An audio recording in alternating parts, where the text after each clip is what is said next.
అంబటి రాంబాబు గారి పనితీరు మీకు నచ్చిందా?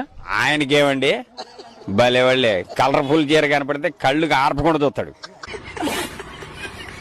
మరి రోజా గారు మంచిగా చేస్తున్నారంటారా? అసలు ఆమెకేం తెలియదయ్యా, ఆమె సంగతి తీసేయి అసలు. ఎమ్మెల్యేల పనితీరు పట్ల మీరు సంతృప్తికరంగా ఉన్నారా? సంతృప్తి తీసేస్తే కారంగానే ఉన్నాం. ఈసారి మొత్తం మేమే గెలుస్తామని చెప్తున్నారు కదా ఆయన. ఎవరైనా జగన్మోహన్ రెడ్డి గారు ముఖ్యమంత్రి గారు ఇంతకుముందు మా ఇంట్లో 13 ఓట్లు ఉన్నాయి. ఎందుకు చేసిన పాపం చెప్పుకుంటే పోద్దని ఎగేసుకొని వెళ్ళి గుద్దాం. అర్థమైందా? ఈసారి మేము వెయ్యకపోగా ఇంకో 13 జడదెంగుతా. పవన్ కళ్యాణ్ గారు మంచి వైపు ఉంటాడు, మంచి చేద్దాం అనుకుంటాడు. ఆ రెండు మనకు నచ్చవుగా, అందుకే నేను ఇట్టున్నాం. మీరే అంటున్నారు కదా మంచి వైపు ఉంటాడని, ఎందుకు గెలవరంటారు? మంచి కాబట్టే గెలవరయ్యా. ఈసారి మాత్రం వేయను, వేయనుగా వేయను, ఏ జీవని కూడా జడదెంగుతా.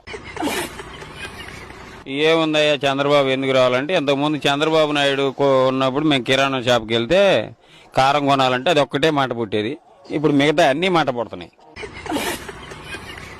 గవర్నమెంట్ మేము అందరికి పథకాలు ఇస్తున్నాం, మంచిగా చూసుకుంటున్నాం చెప్తుంది కదా. చెప్తుంది నిజమే, చెప్పడం వరకేగా. నువ్వే చెప్పావు చెప్తుంది అని, చేస్తుందని అనలేదుగా నువ్వు.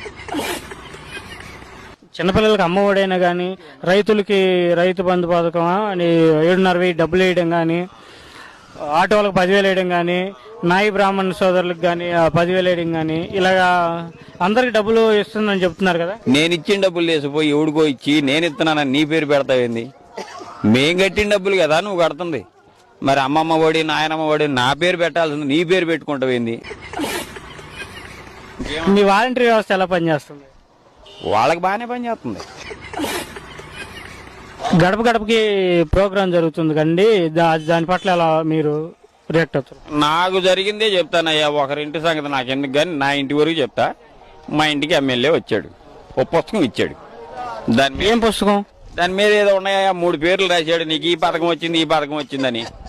మా అమ్మాయికి ఫీజు రింబర్స్మెంట్ ఏదో కట్టాడంట. మరి నేను కాలేజీ ఫీజు 62,000 కట్టి నేను సర్టిఫికేట్లు తెచ్చినట్టు ఏ బ్యాంకులో కట్టానో నేను చూపిస్తా రిసిప్ట్. ఆయన మా పేరు మీద ఏ బ్యాంకులో వేసాడో ఆయన చూపిమని ఈ మాట అడగగానే పక్కింటికి పోయాడు.